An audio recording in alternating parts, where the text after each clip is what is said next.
Musibah kebakaran yang menghanguskan bangunan rumah dan menewaskan seorang lelaki tua di Jalan Pangeran Banjarmasin Utara Kamis kemarin mendapat perhatian dari Yayasan Iuni Nur Sulaiman Center. Mereka memberikan bantuan kepada warga yang terdampak, termasuk keluarga korban yang tewas terbakar.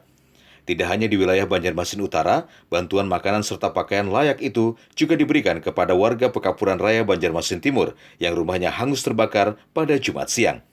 Aksi sosial ini sebagai bentuk kepedulian terhadap sesama untuk meringankan beban kehidupan akibat diterpa musibah. Alhamdulillah pada hari ini dari yayasan ini Center dari Yayasan Center menyerahkan bantuan berupa paket pakaian, pakaian layak pakai, kemudian perlengkapan makan makanan dan sembako juga buat korban yang terdampak kebakaran di Malang.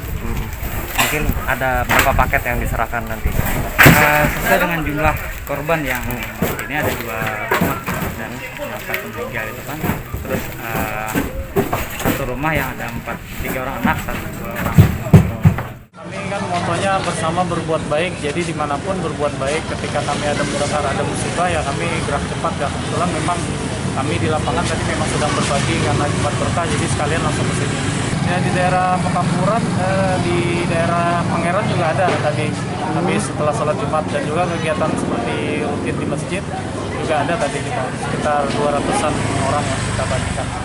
Yayasan yang fokus bergerak dalam kegiatan sosial berharap masyarakat waspada terhadap bahaya kebakaran. Mengingat dalam kurun waktu sepekan, sudah 3 kali sejago merah beraksi di Banjarmasin. Instalasi kelistrikan yang rapuh akibat termakan usia kerap jadi pemicu.